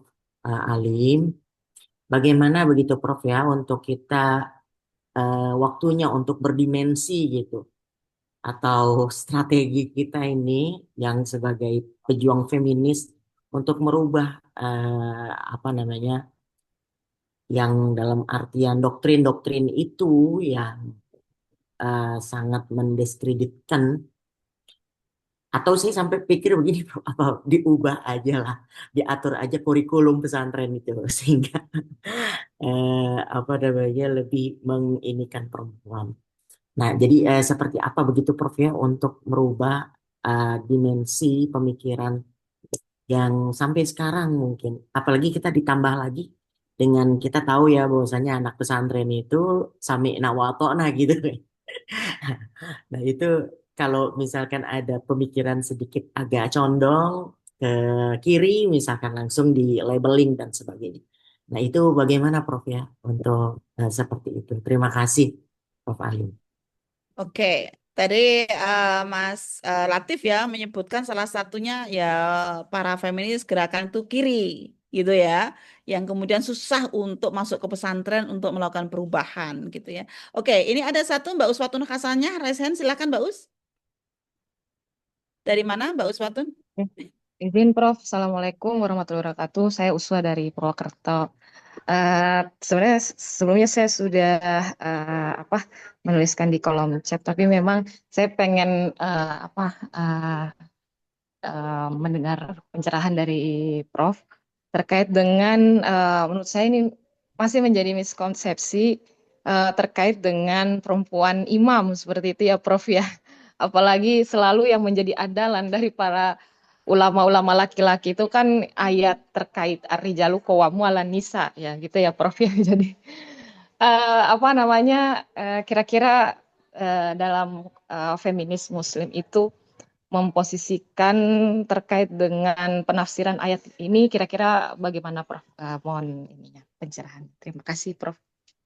Oke, salah satu miskonsepsi yang ada itu adalah perempuan nggak bisa jadi pemimpin ya. Atau tadi kalau kita sebenarnya ini nanti akan kita bincangkan besok ya gender dalam Islam. Tapi spill dikit aja bahwa kadang-kadang yang menunjukkan ayat-ayat yang berbeda ya, yaitu seperti Ar-Rijalu Qawwamuna 'alan Nisa itu hanya satu. Tapi kalau ayat-ayat yang universal itu kan banyak banget ya. Dari ini ja'ilun fil ardi khalifah, kemudian fama ya'mal misqala dzarratin khairan yara wa ma ya'mal misqala dzarratin syarran yara, lalu wa ma khalaqtul jinna wal insa liya'budun. Lalu juga banyak lah. Kalau Kiai Fakih itu menghitungnya sekitar 22 paling tidak ayat-ayat universal yang mendorong kesetaraan dan keadilan laki-laki dan perempuan. Sementara yang mengarah kepada tafsir-tafsir tekstual apa adanya sehingga menimbulkan ketidakadilan, itu yang sering disebut ya ar-rijalu qawwamuna 'alan nisa. Gitu. Satu itu bisa mengalahkan 22.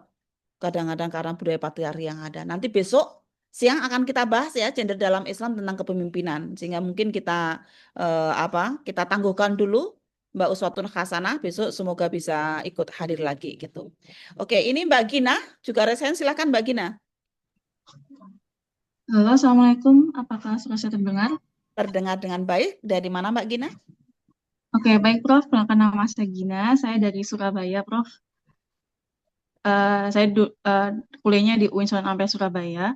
Nah, jadi Prof yang ingin ini adalah sebuah hal yang keresahan saya sendiri, terutama ketika saya bertemu dengan teman-teman organisasi yang cowok-cowok itu selalu mengatakan perempuan itu kenapa sih harus dimengerti itu. Jadi itu yang sering saya dengar ketika ingin mendapatkan masalah kesetaraan gitu. Kenapa sih perempuan yang dimengerti? Selalu ada pertanyaan seperti itu. Dan yang kedua itu tentang katanya feminisme. Kok minta tolong untuk mengangkat galon? Itu pun sering juga terjadi, Prof. Nah itu saya pun pada akhirnya saya udah gedek gitu. Jadi saya agak kesal. Jadi saya mendiamkan ketika ada pembicaraan seperti itu datang ke saya. Nah itu mungkin kalau seumpama saya setelah diskusi dengan Prof ini mungkin saya ada pencerahan untuk bisa menyampaikan ke teman-teman tentang pengertian bagaimana laki-laki sama perempuan itu sama, dan itu pun juga harus dimengerti juga sama laki-laki, karena saya melihat teman-teman laki-laki ini banyak yang egonya tinggi, jadi sangat susah menerima sebuah kenyataan seperti itu. Terus yang kedua itu ada tentang fenomena saat ini, Prof, saat Ramadan, itu tentang perempuan yang menjadi penceramah di khutbah tarawih. Itu bagaimana dalam hukum Islam? Mungkin saja Prof yang ingin saya tanyakan dan ingin saya diskusikan. Terima kasih.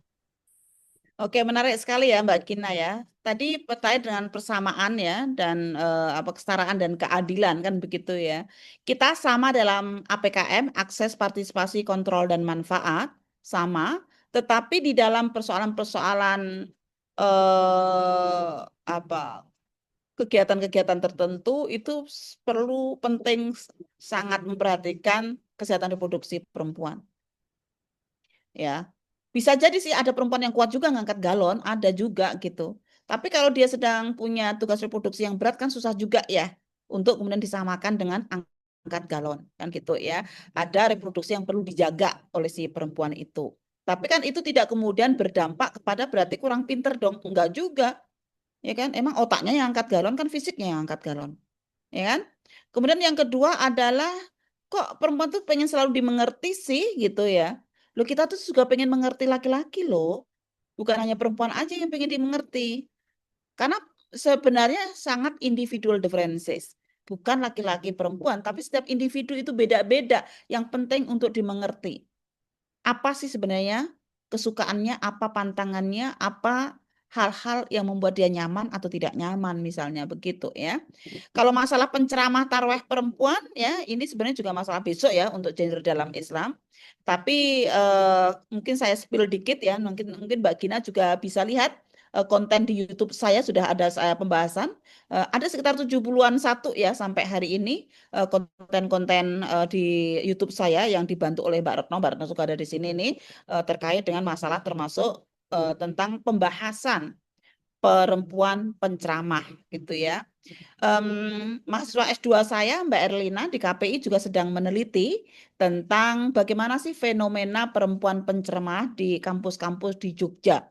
Ya, sekarang kemarin sudah ujian yang mana menunjukkan bahwa memang masih ada tantangan, bahkan masih ada pelabelan negatif gitu ya terkait dengan persoalan perempuan itu gimana sih, kayaknya nggak sopan banget ya kalau menjadi perempuan penceramah saat taraweh kan begitu.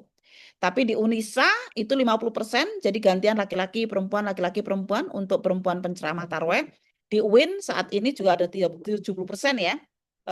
Di 10 hari pertama itu 70%-nya adalah perempuan gitu. Artinya saya lihat di beberapa tempat lain, di kota lain selain di Jogja juga sudah mulai ada ya.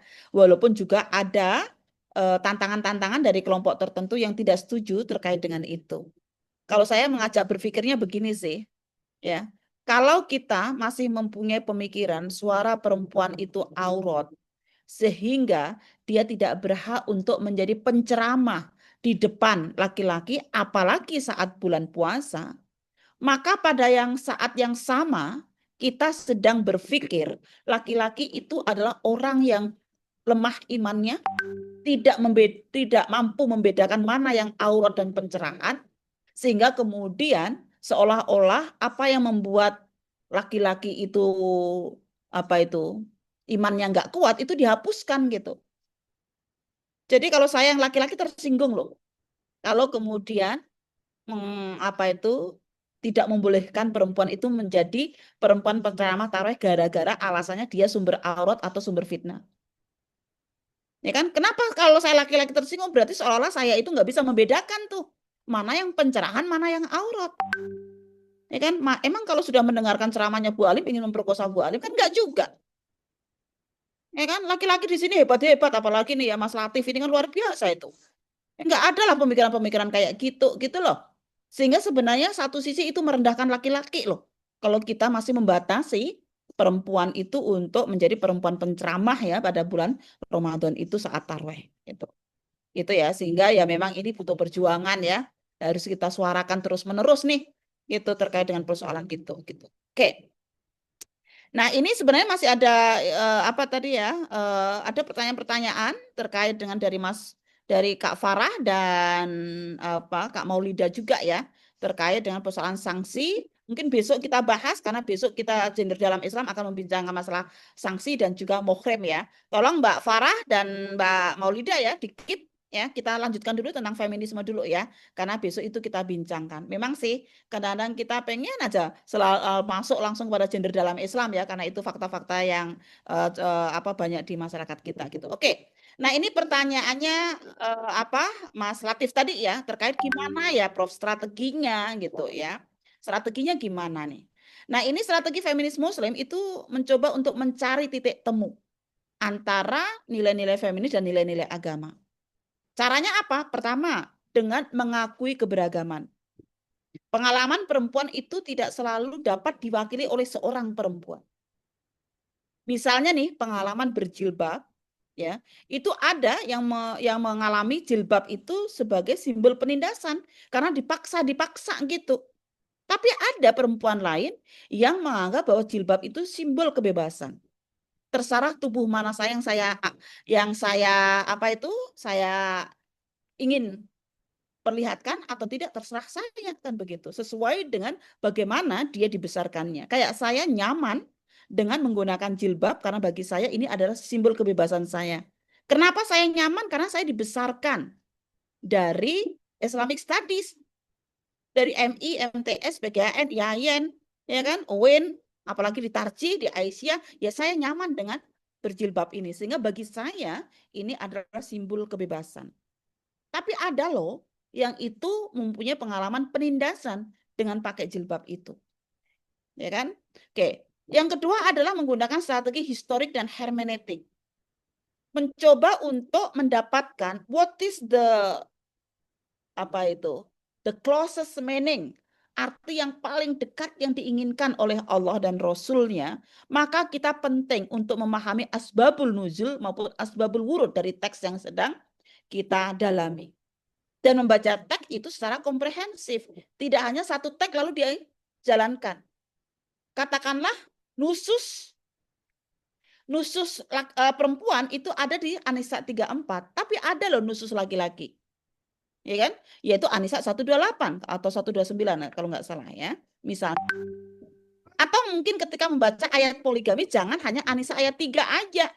Yang fankihu matobalakum minan nisa itu ya Mas Nawasullah sawaruba'a fa in khiftum alla ta'dilu fawahidah, tapi tolong dong dibaca juga. Ya, ayat yang lain yang mana Nabi Muhammad sangat menginginkan berbuat adil tapi tidak bisa. Jadi harus dibaca, apalagi misalnya terkait dengan Nabi Muhammad tidak mengizinkan Fatimah itu dipoligami di depan umum ketika Ali meminta akan memoligami Fatimah, padahal Nabi sedang poligami. Coba, Nabi sedang poligami tapi dia tidak mengizinkan Fatimah itu dipoligami oleh Ali. Ya. Lalu juga feminis muslim itu banyak menggunakan bayani, burhani, irfani. Menguasai teks keagamaan yang terkait dengan isu-isu kesetaraan dan keadilan gender gitu ya. Lalu dikonsultasikan dengan ilmu pengetahuan data-data empiris yang ada. Dan tidak lupa mengkonsultasikan dengan hati nurani. Kemanusiaan kita terasah di situ. Lalu etik dan silent revolution. Mungkin kalau yang ini saya menambahkan ya, menguatkan seperti hasil dari konferensi tafsir Tarji itu bayani, burhani, dan praksis. Praksis itu bentuk nyatanya itu seperti apa. Katakanlah ini saya sedang proses menulis ya, mensolidkan pemikiran saya terkait dengan agensi perempuan di dalam sebuah proses pernikahan. Itu kira-kira seperti apa ya? Bayangan saya bentuk praksisnya itu tidak hanya bapak, KUA, saksi, para laki-laki semuanya itu dan calon mempelai laki-laki yang duduk di meja bundar itu. Tapi saya punya bayangan ibu juga ada di situ, ya kan? Lalu mempelai perempuan juga ada di situ.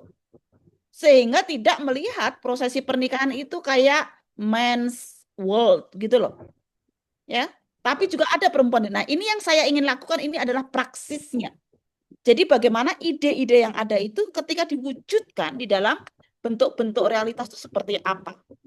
Bahkan saya inginkan anak saya karena nanti akan menikah mengatakannya begini. Ya, saya terima nikahnya ini dengan dengan mas kawin yang diberikan dengan penuh cinta kasih, kerelaan, ya, sesuai dengan amanah Allah dan Rasulnya, misalnya begitu. Tidak dikasih dengan dibayarkan dengan tunai gitu. Seolah-olah kayak transaksi jual beli gitu loh. Iya kan? Nah ini saya sedang mencoba mengadvokasi kepada KUA-nya. Calon besan saya sudah setuju, anak saya juga setuju.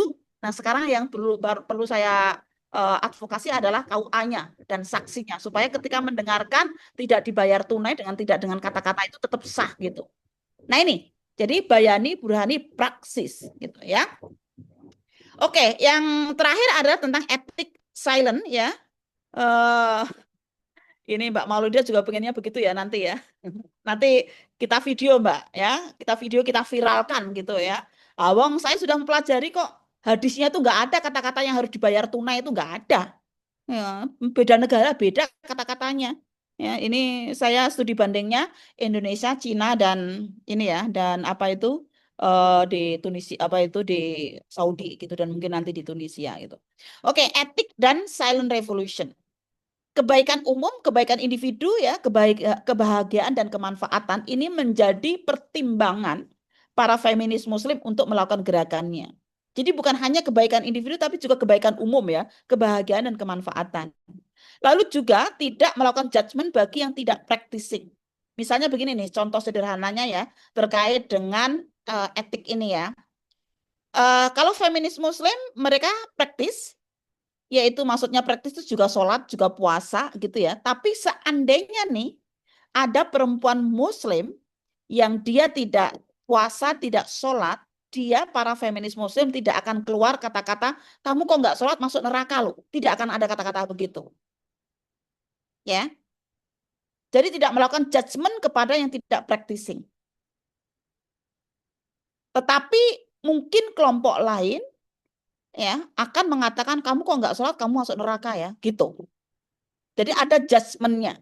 Tapi kalau feminis muslim mencoba menghargai pilihan individu termasuk mau pilihan di dalam mempraktekkan ajaran-ajaran agama ya, misalnya tentang masalah puasa, sholat dan sebagainya kayak gitu ya. Nah, lokus gerakan feminis muslim itu juga banyak pada isu-isu tubuh perempuan. Ada persoalan jilbab sebagai simbol kebebasan, marital rape dan kekerasan, atau kita menolak tentang mitos-mitos keperawanan misalnya gitu ya. Dan juga menghargai tentang tugas-tugas reproduksi yang berat gitu, itu masalah kebertubuhan. Kemudian keluarga, ini tidak anti keluarga, entitas penting untuk penegakan hukum, penegakan hak-hak perempuan itu di keluarga, peran publik, kepemimpinan dan terlibat aktif di masyarakat, ini juga bagian menjadi lokus ya daripada gerakan para feminis muslim. Keluarga feminis itu arah gerakan ya, menjadi arah gerakan para feminis muslim di Indonesia. Banyak perempuan mengalami hambatan dan diskriminasi ketika masuk dalam pernikahan. Budaya patriarki begitu kuat mengkondisikan keluarga itu sebagai ruang pengorbanan seorang perempuan, bukan ruang tumbuh kembang pemaksimalan potensi. Karena itu feminis muslim menolak penunggalan peran perempuan sekedar domestik ya. Dan tapi juga feminis muslim ya tidak melarang ya terkait dengan pilihan-pilihan kalau ada seorang perempuan yang memilih urusan-urusan pekerjaan domestik misalnya ya. Jadi menolak penunggalan peran perempuan sekedar domestik bukan lantas feminisme muslim melarang perempuan yang memilih hanya di rumah domestik, hanya di ranah domestik. Justru feminisme muslim juga mendorong perempuan agar bebas memilih peran terbaiknya asalkan itu pilihan bebas tanpa paksaan. Keluarga ya.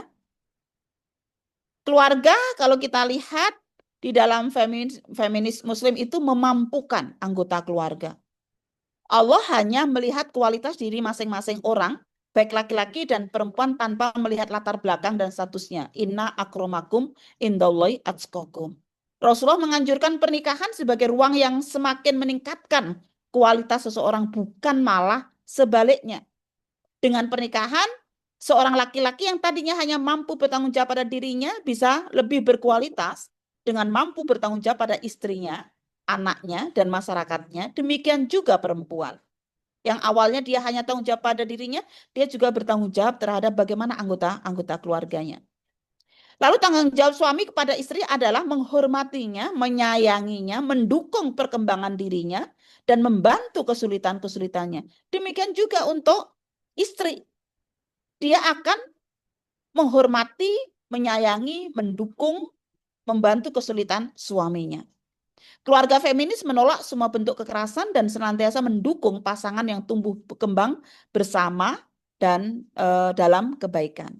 Oke, keluarga feminis negosiasi bukan dominasi.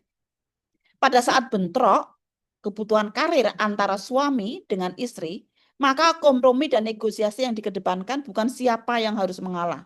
Tolong sebisa mungkin hindari kata-kata ya sudah aku mengalah.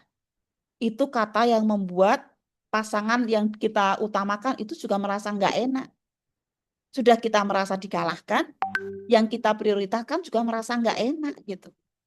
Jadi tolong ya hindari kata-kata ya sudah aku yang mengalah atau kamu yang mengalah gitu. Karena sebenarnya di dalam keluarga itu yang ada adalah negosiasi ya. Hubungan cinta dalam keluarga itu dilandasi keinginan untuk mendukung kemajuan satu sama lain. Inilah hakikat dari keluarga feminis, yaitu hubungan kesalingan, mubadalah, dan keluarga yang sakinah membahagiakan orang lain dan diri sendiri.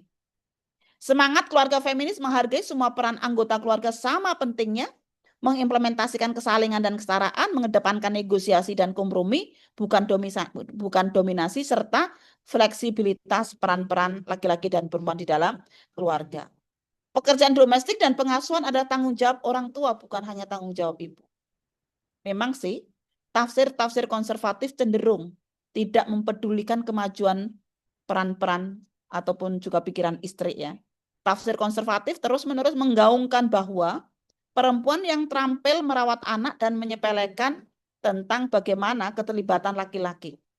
Tafsir konservatiflah yang membuat laki-laki laki-laki dan para suami itu tidak mampu melakukan keterampilan dasar hidup seperti memasak ataupun membersihkan rumah. Orang tua tidak hanya ibu itu punya tanggung jawab pengasuhan bersama ya di dalam pekerjaan-pekerjaan rumah tangga gitu. Laki-laki, nah ini penting juga nih arah gerakan feminis ya, feminis muslim maksud saya. Laki-laki adalah partner bukan musuh. Tugas reproduksi adalah kodrat. Maksudnya begini, laki-laki itu bukan musuh atau makhluk yang harus dibenci, tapi laki-laki adalah mitra perjuangan untuk menegakkan nilai-nilai keadilan dan kesetaraan. Keluarga adalah entitas penting untuk membangun peradaban. Ya, disitulah hak-hak asasi anggota keluarga sangat penting untuk diperhatikan. Feminis muslim itu nggak protes kebanyakan ya dari pengamatan saya dengan tugas reproduksi, baik itu menstruasi, hamil, melahirkan, nifas, menyusui. Yang diemban perempuan asal nih, tapi ada catatannya sih. Ya para feminis muslim, oke, kami menerima tugas reproduksi, tapi gitu ya. Tolong dibarengi dengan keharusan keterlibatan laki-laki di dalam meringankan tugas-tugas reproduksi yang berat tersebut. Jangan dibiarkan dengan cara yang tidak ma'ruf perempuan itu mengemban tugas-tugas reproduksi. Nah, para feminis muslim juga practicing religious belief. Keluarga yang menghargai kebebasan, ya terutama dalam menjalankan agama. Salah satu ciri khas dari kebanyakan para feminis muslim adalah menjalankan ibadah-ibadah ritual. Jadi walaupun saya pernah sih ditanya, Bu Alim tuh feminis, emang masih sholat nggak sih gitu? Itu. Emang kalau sudah jadi feminis lalu nggak sholat, ya sholat lah gitu ya. puasa lah gitu. Wong saya aja puasanya Senin Kemis, kadang Daud juga gitu kan. Masa diragukan ya ritual saya gitu. Jadi yang mana ya kalau kita lihat nih ya, yang mana hal itu dilakukan bentuk kebebasan beribadah sesuai dengan kenyamanan dan kebaikan secara individu yang oleh Ibnu Maskawai disebut istilah dengan al-khair. Gitu. Tapi sebaliknya Mbak, karena saya pakai jilbab, kadang-kadang dipertanyakan sama teman-teman saya feminis yang sekuler, kamu tuh feminis, kok pakai jilbab sih gitu? Bukannya jilbab itu tanda penindasan gitu? Ya enggak lah, ini kebebasan bukan penindasan kan begitu. Oke, bahagia di keluarga, bersahaja di masyarakat. Jika seorang dapat menyelesaikan masalah gender dalam keluarga, masalah relasi kuasa, peran yang tidak seimbang ya, kesempatan yang tidak memenuhi semuanya gitu kan, yang tidak merata serta kekerasan dengan baik, maka akan tidak ada jaminan ya mereka. Jadi jika seorang dapat menyelesaikan masalah-masalah itu dengan baik, maka insya Allah akan ada jaminan bahwa mereka juga akan berkiprah secara maksimal di ruang publik. Jadi ketika isu-isu keluarga itu diselesaikan dengan baik, maka biasanya dia di publik juga akan tenang ya, karena tidak diganggu dengan caci maki suami, ya kan, tidak diganggu dengan dogma-dogma yang kemudian membatasi kiprah, kemaslahatan, amal soleh gitu. Feminis Muslim berpengalaman dalam mengatasi masalah-masalah yang kontroversi dan perdebatan antara agamawan dan feminis di isu reproduksi, pembuatan keputusan dalam keluarga, kepemimpinan perempuan, peran dan tanggung jawab relasi, status suami istri dan anggota keluarga dan lain sebagainya. Sedikit lagi. Oke, kesimpulannya adalah feminisme, gerakan yang menyadari adanya persoalan perempuan, ada upaya menyelesaikan persoalan itu sehingga kehidupan menjadi lebih baik ya. Dan feminisme itu muncul karena adanya ketidakadilan gender, ketidakadilan yang dialami oleh perempuan. Ketidakadilan gender yang dialami oleh perempuan bukanlah mitos, tapi itu fakta. Tadi ada banyak data-data yang kita sampaikan. Penafsiran agama atau keyakinan ideologi gender pemerintah, gerakan pembaharuan, gerakan konservatif, serta dinamika keragaman gerakan perempuan kuat mempengaruhi gerakan perempuan atau feminisme di Indonesia. Ada keragaman pemikiran dan strategi pencapaian tujuan serta fokus gerakan feminis Muslim termasuk yang ada di Indonesia, dan juga masih banyak miskonsepsi yang tidak mendasar yang menggunakan kesesatan berpikir di dalam membahas tentang feminisme. Jadi arah gerakan feminis Muslim terletak pada penguatan keluarga feminis ya. Gerakan keluarga feminis dimotori oleh feminis Muslim. Walaupun feminis Muslim banyak fokus pada keluarga, bukan berarti tidak peduli pada urusan publik. Banyak masalah keluarga ditentukan oleh masalah-masalah publik, sehingga memberikan perhatian pada isu publik itu sama juga halnya menguatkan hak-hak asasi di dalam keluarga. Masa depan gerakan kesetaraan dan keadilan gender di ranah keluarga di negeri ini menurut saya dapat diandalkan untuk gerakan feminis Muslim. Kristalisasi teori-teori feminis Muslim juga mempunyai peluang untuk dikembangkan sehingga membawa kemanfaatan pada umat yang lebih banyak. Saya pikir itu teman-teman sekalian, keburukan akan tumbuh subur bukan karena banyaknya orang buruk, tapi karena banyaknya orang baik yang mendiamkannya. Saya meyakini di sini ada sekitar hampir 40 orang ya, yang hadir di sini adalah orang-orang baik yang tidak mendiamkan keburukan itu. Makan lemper di Candi Prambanan, lemper dimakan enak rasanya. Kekerasan berbasis gender penting dipahami dan dihapuskan guna mewujudkan Indonesia yang berkeadaban. Nah, saya pikir itu teman-teman sekalian, saya ingin sedikit saja sebelum kita diskusi ya, untuk share terkait dengan konten-konten yang sudah kita produksi selama ini ya, yaitu terkait dengan Please stop using ChatGPT and Canva like children's toys. Baik, di Alimatul Stop scroll. ya. Second, Ya. download Cursive. Third, use it for... Oke, ini sebentar. Saya ingin mempromosikan, siapa tahu ada hal-hal yang menarik. Jadi ini ya teman-teman sekalian, ini ada konten Alimatul Kiptiah ini, yang ini banyak banget, ada sekitar berapa ini, 71 video ya. Ada child grooming, ta'aruf pakai rukun Islam ya, buat kamu yang bertahan demi anak ya, ini yang untuk ini ya, orang-orang yang memilih bertahan walaupun dikhianati gitu ya. Lalu ada juga bagi mereka-mereka yang berselingkuh, apa yang harus dilakukan gitu. ya supaya tobat dan sebagainya misalnya ya. Apakah macam-macam lah ya ini banyak hal termasuk tadi yang galon-galon tadi juga ada di sini ya. Karena 71-nya ya. Kalau kesetaraan gender harus mau angkat galon sendiri. Ya, misalnya ini ya, ini ada di sini poligami tanpa izin istri sekarang bisa dipenjara. Nah, ini perempuan saat akad nikah nih, ini yang tadi saya idekan ya untuk kemudian coba kita praktekkan. Dan banyak lagi ini yang kalau kita lihat teman-teman sekalian, saya ingin memperlihatkan satu lagi yaitu di KUPI ya. Ini sudah diorganisir sama KUPI juga. Coba sebentar saya lihat. Ini kemarin saya dikirimi sama Kang Fakih terkait dengan produk-produk atau konten-konten saya yang ada di Kupipedia. Sehingga bisa dilihat di sini sebentar. Oke, ini teman-teman sekalian di Kupipedia. Sebentar kok masih lihat. Ini ya. Ngaji bersama saya itu sudah ada bimbingan perkawinan, ini macam-macam. Kemarin kita melakukan bimbingan perkawinan, nanti suatu saat mungkin kita undang teman-teman ya untuk mengadakan bimbingan perkawinan sebagai bonus dari AFM gitu maksud saya, karena sekarang teman-teman siapa yang mau melakukan pernikahan wajib ya untuk melakukan bimbingan perkawinan. Ini terkait dengan perihal rumah tangga banyak sekali tema-tema yang ada di sini tentang kesetaraan gender progresif juga banyak. Jadi ini ada di Kupipedia. Teman-teman bisa mengaksesnya kalau misalnya pertemuan kita selama 2 hari ini dirasa kurang ya, sehingga mungkin bisa kita diskusikan secara detailnya gitu. Kalau seandainya malam ini punya kesempatan melihat secara skimming gitu ya terhadap produk-produk atau konten-konten di YouTube saya, mungkin besok bisa kita diskusikan dengan lebih detail lagi begitu. Saya pikir itu dulu teman-teman sekalian ya. Silahkan jika kita masih ada waktu sekitar 10 menit ya untuk mendiskusikan topik-topik yang barusan kita bincangkan. Silahkan jika ada pertanyaan-pertanyaan dari teman-teman semuanya. Ya, makasih Mbak Alim. Silahkan teman-teman kalau ada yang mau tanya Mbak Ikrimah. Oh ya, sekalian itu mohon absennya diisi untuk kepentingan pembuatan sertifikat. Terima kasih. Mbak Ikrimah silakan. Baik, terima kasih Mas Pradana. Begini Prof, saya Krima dari Aceh.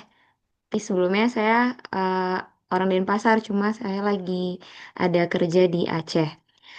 Jadi Prof, saya ingin bertanya, kalau saya kan memang fokusnya di pendidikan sekolah dasar ya Prof gitu. Nah, bagaimana tips dan arahan nih dari Prof, bagaimana kalau kita ingin mengenalkan feminis sejak dini di sekolah dasar gitu. Mungkin ada tips dan trik atau pengalaman-pengalaman dari Prof yang bisa dikaitkan dalam proses pembelajaran di sekolah dasar ataupun mungkin di kurikulum sekolah dasar seperti itu, Prof. Terima kasih. Oke, langsungkah Mas Adi? Ya. Ada lagi nggak? Kalau misalnya belum ada, oke. Silahkan. Mbak Ana, Surjan atau Mbak Asnani. Izin boleh saya dulu Mas Pradana? Silakan Mbak. Terima kasih banyak Ibu Alimatul Kiptiah atas kesempatannya. Senang sekali bisa berjumpa dengan Ibu. Saya Ana, saat ini sedang kuliah di Monash University Australia. Saya tertarik sekali terkait kajian feminisme dan gender dalam kacamata Islam dan juga perspektif dari Indonesia karena sebenarnya selain tantangan yang luar biasa tapi di sisi lain ada hal yang positif dan bisa menjadi peluang ketika kita mengkontestasikannya di konteks global ya Ibu. Terlebih juga Ibu ini bisa menjadi inspirasi perempuan Indonesia dengan akademik S3 di luar negeri. Itu kan sesuatu yang luar biasa yang tidak didapatkan perempuan-perempuan misalnya di Afghanistan yang mana mereka mau sekolah aja masih sangat susah sekali untuk di level-level dasar gitu. Tetapi ternyata banyak juga perempuan Indonesia yang saat ini mulai banyak berkiprah di konteks global S2, S3 yang ke luar negeri dan ini sangat menarik sekali Ibu. Nah, saya mau meminta nasihat Ibu entah dari pengalaman Ibu misalnya bagaimana sih peluang dan tantangan itu sendiri terkait feminisme Islam atau yang bersumber dari Indonesia ketika dikontestasikan di konteks global karena di sisi lain misalnya kita mau mempunyai semangat feminisme untuk menyebarkan Islam rahmatan lil alamin tapi di sisi lain ada teks-teks yang mungkin bagi orang barat yang sangat kritis tapi kan kalian mendukung poligami misalnya atau terkadang ada teks-teks yang eh, mungkin kok ada sedikit yang bertentangan dengan realita tetapi juga ada peluang bahwa kita juga bisa membawa feminisme terutama yang dari Indonesia itu menjadi hal yang positif dan inspiratif. Terima kasih, Bu. Oke, baik. Mungkin dua dulu ya, Mas Adi ya. Iya Mbak, dua dulu aja. Baik, makasih. Pertama dari Mbak Ikrimah Maulidan ya, dari Bali tapi sedang di Aceh gitu ya. Oke, teman-teman, utamanya Mbak Maulida ya, tentang bagaimana sih kita pendidikan kesetaraan dan keadilan itu sejak dini. Ya, misalnya nih, kalau di TK kita juga pernah ada dulu pelatihan untuk pendidikan kesetaraan dan keadilan gender untuk guru-guru PAUD. Saya pernah mengisi itu. Misalnya gini nih ya, ketika ada peran-peran kepemimpinan di kelas itu bisa bergantian. Tidak hanya laki-laki saja. Yang kedua, kita mencoba mengubah ketika ada seorang siswi yang dia memimpin doa, itu tidak dengan tujuan karena supaya mempunyai kepercayaan diri untuk bisa ngomong, bisa tampil di depan umum. Tapi harus kita tambahi bahwa itu juga hak dia. Ya, hak seorang perempuan. Kenapa? Karena kalau tidak, nanti kalau kita tidak tambahi dengan itu, karena kalau masih kecil suaranya tidak dianggap aurat. Nanti kalau sudah SMA, perguruan tinggi, suaranya dianggap aurat, lalu dia kemudian tidak boleh memimpin doa.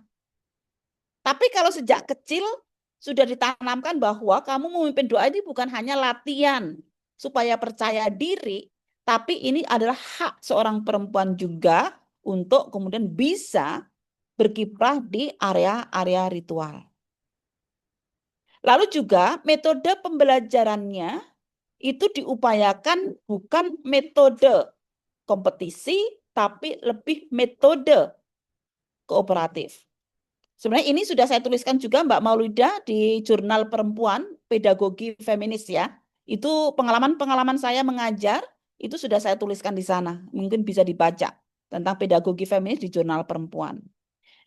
Nah, apa maksudnya tidak kompetitif tapi kooperatif? Karena kalau kompetitif dengan ayo siapa yang bisa, itu kadang-kadang hanya laki-laki saja yang mengacungkan diri. Tapi coba sekarang tolong tuliskan di buku kalian masing-masing ya, apa menurut kalian misalnya apa ya terkait dengan masalah atau misalnya nih ya sekalian isunya ya pekerjaan rumah tangga anak-anak SD kan sudah bisa melakukan pekerjaan rumah tangga ya misalnya gitu. Bagaimana pendapatmu kalau ada sebuah keluarga yang punya kebijakan atau aturan habis makan itu mencuci piring sendiri, walaupun dia juga seorang ayah, seorang anak laki-laki. Misalnya nih, ya kan, nanti akan kelihatan di sana. Barulah kemudian dijelaskan, mencuci piring itu nggak pakai alat reproduksi ya. Mungkin kalau SD belum tahu ya alat reproduksi ya. Mungkin nih, mencuci piring itu pakai tangan ya. Artinya ayah, ibu, anak laki, anak perempuan punya tangan. Sehingga itu perlu dilakukan bersama. Begitu. Misalnya gitu sih dengan contoh-contoh langsungnya. Nah yang kedua nih Mbak Ana, wah ini dari Australia sudah mau buka dong di sana ya. Di Iya, Ibu Australia. sejam lagi. Oh iya oke. Ya. Oke gini Mbak Ana ya. Jadi wah ini besok harus ada datang nih Mbak Ana nih yang kita gender dalam Islam ya. Karena begini nih, kadang-kadang seperti yang saya sampaikan ya, yang nilai-nilai kesetaraan dan keadilannya aja 22 loh. Yang menunjukkan secara tekstual kalau kita pahami apa adanya, seolah misoginis itu hanya satu. Arijalu kaum nisa aja gitu. Jadi kenapa kemudian dua-dua itu lebih dikalahkan dengan yang satu gitu ya. Yang padahal yang satu sebenarnya bukan mengalahkan, tapi karena tidak tahu asbabul nuzul dan asbabul nuzulnya aja, sehingga interpretasinya interpretasi yang misoginis.